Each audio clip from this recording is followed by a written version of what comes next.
सुप्रभात। मदुरई के पेन दुकान, मदुरई की पेन दुकान। एक पेन, एक विश्वास और पूरी जिंदगी का बदलाव। एक पेन, एक विश्वास और पूरी जिंदगी का बदलाव।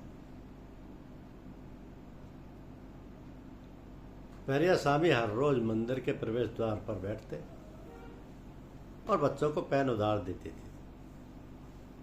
उनका नियम था कि पहले परीक्षा देकर आओ, फिर पैसे देना। और पेरिया स्वामी कहते कि ये लो बेटा, ये लकी पेन है, 100 में से 100 नंबर लाना।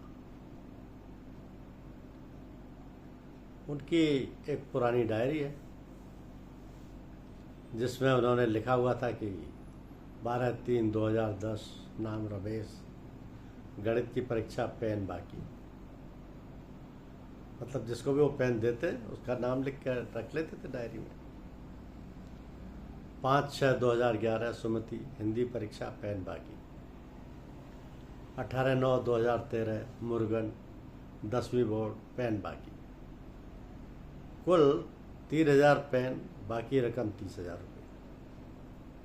इस तरह वो पेन उधार दे देते थे।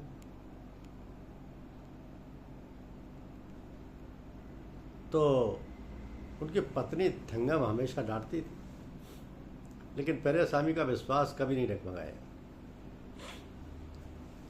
वो कहते ये कर्ज नहीं, मेरा निवेश है, ये मेरा निवेश है। एक दिन उनका विश्वास लौटा। एक युवक आया, चरण छुए और कहा, दादा आपकी दी हुई पेन से मेरी ज़िंदगी बदल गई, आज मैं आपको ब्याज सहित लौटाने आया हूँ। उसने 10 लाख की गुरुदक्षिणा दी। मुरुगन ने 10 लाख का एक चेक दिया और कहा, दादा ये आपकी ईमानदारी और विश्वास का फल है, अब आपको इस फुटपाथ पर बैठने की ज़रूरत नहीं। पुरानी डायरी का नया हिसाब देखा उन्होंने। 3000 एंट्री थी, 30,000 रुपये बाकी थे, लेकिन वापस आया 3 करोड़ से ज़्यादा। क्योंकि इसी तरह फिर खुशियों की शुरुआत हो गई। एक के बाद एक सैकड़ों लोग आए, डॉक्टर, इंजीनियर, शिक्षक, अफसर। सबने पेरिया स्वामी के चरण छुए और कहा, दादा आपने हमारी ज़िंदगी बदली। उनमें रमेश आज ऑडिटर हैं, सुमति आज हिंदी की शिक्षिका है, डॉक्टर कार्तिक आज सर्जन है, अरविंद डीएसपी हैं।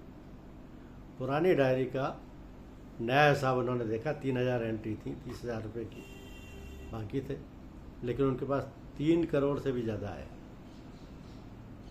तो जो दुकान का बोर्ड था कि यहाँ परीक्षा देने जाने वाले विद्यार्थियों के लिए पेन मुफ्त है, बस वापस आकर अपना नंबर बता देना, पैसे बाद में दे देना। 10 रुपये की एक पेन जिंदगी बदल सकती है, विश्वास रखिए। अब मुरुगन ही चलाते हैं ये दुकान। हफ्ते में 2 बार सूट उतार कर दुकान पर बैठते हैं और बच्चों से कहते हैं ये लकी पेन ले जाओ, 100 में से 100 नंबर लाना, 100 में से 100 नंबर लाना। ईमानदारी और विश्वास का फल देर से मिलता है, लेकिन मिलता जरूर है। दूसरों की मदद करना कभी व्यर्थ नहीं जाता। आप जो देते हैं वो आशा होती है, एक दिन वो आशा आपके चरणों में लौट कर जरूर आती है। धन्यवाद।